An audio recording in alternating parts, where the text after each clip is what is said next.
the cotton candy atmosphere of a great day out.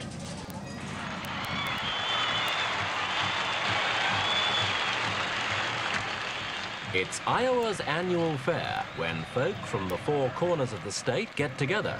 And since most families earn their living on the land, the talking turns to crops. It's been a bad year for Iowa.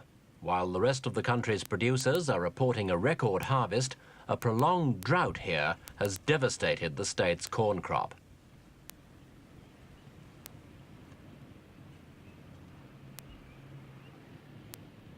In normal times, Iowa produces more corn than any other state in the Union.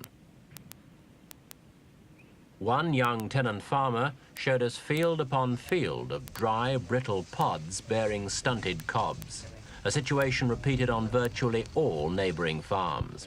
As you can see, these 2 ears here haven't even developed at all. Let me get them off here. All they got is a cob on them. Compared to one like this, there's quite a bit here on the end. It isn't filled out. And many years through there is quite spotty like that. Probably about average for this field, I suppose. It's filled out up on the end, but it's lacking the length, and it's quite pliable. The kernels aren't going to be very deep. What's this going to mean in terms of your production this year? It's going to cut us back. Well, we're hoping to get about 70 to 75 bushels the acre. Compared to what? Well, anywhere between 100 and 130. So it's quite a substantial decrease in yield for us. Doubt over how much of Iowa's corn can be saved has caused America to delay a decision on whether to sell more grain to Russia. Other American producers, heading for a bumper harvest, are worried that they might lose the lucrative Russian market. All of which made for a cautious speech at the state fair from President Ford. And I use these words advisedly. We anticipate further purchases of grain by the Soviet Union. While our crops look good and we expect a record harvest, it's still premature to confidently predict our final production.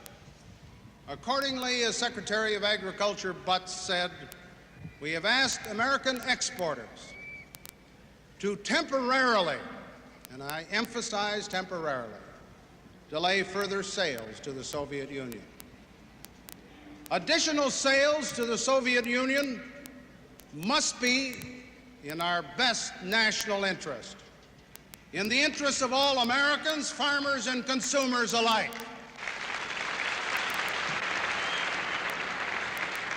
We must be sure that we have enough grain to meet our needs and the needs of our traditional customers who have consistently bought from us throughout the past several decades. Year in and year out, farm incomes are dependent on a pattern of expanding exports to long-term customers. Let me emphasize that our sales of grain and other foodstuffs to the rest of the world is one of the brightest areas of our economy. The consumer's cause has been championed by George Meany, president of the AFL-CIO trade union organization, who met the president last week. Meany represents the longshoremen, who are refusing to load grain ships bound for Russia. They fear that if sales of 10 million tons to Russia go ahead, domestic food prices might rise by as much as 2.5%.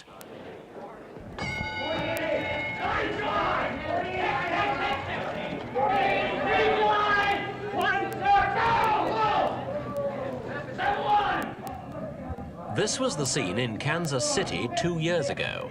Then, massive exports to Russia forced up grain prices inside the United States.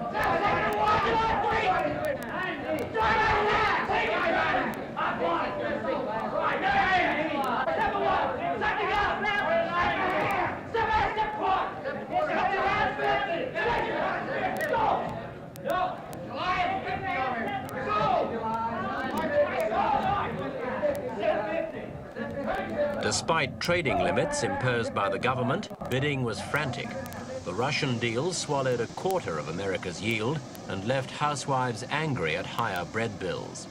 It provoked a major controversy, with Russia scooping up vast quantities of grain at its pre-arranged bargain price, while the poor countries of the world struggled and failed to afford the inflated cost of the remainder.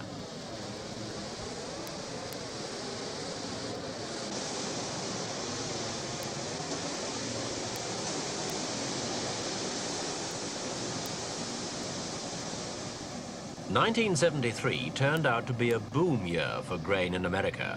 More than 46 million tons were harvested, but there was no question of a glut. For world demand also rose, and with Russia having already cornered the lion's share and prices forced up, India and Africa hardly got a look in. It was their plight which helped prompt the 1974 World Food Conference. The fear now is that mishandling of the present grain boom might cause a similar crisis.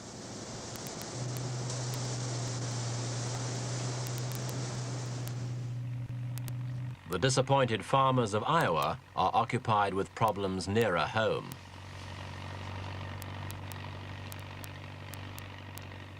Here, farmers view the probability of sales to Russia with mixed feelings.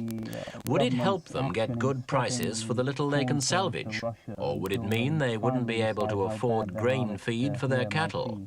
Well, if they sell the grain to Russia, it's going to mean so much more of an increase in the price of corn here. And around this area, we have to rely on cattle and grain both, because we can't utilize all of our ground as crop acreage. So if the price of corn goes up very much, then the price of cattle will drop, because no one will be wanting to feed them. So it equals out. We got to have a lower price of corn to have a higher price on cattle.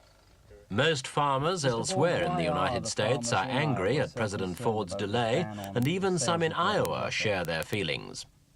I think because they responded to calls for all-out production, the politicians came away from the World Food Conference in Rome a year ago saying we needed food to feed the world, and so the farmers went all out planting record crops, and now all of a sudden they tell us you can't sell on a world market. We can't let you sell to some countries that we'd promised you earlier, and that means his income is going to be lower.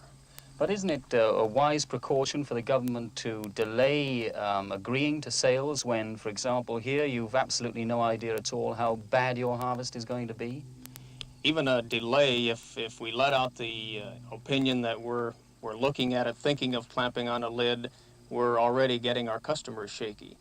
It happened with the soybean situation a couple of years ago when the soybean embargo went on. The Japanese got scared because they couldn't buy food that they needed, so they went out to Brazil and opened new soybean producing areas there, and we lost an important market. Now that could happen with something like corn. When President Nixon made the 73 sales to Russia, he also made enemies.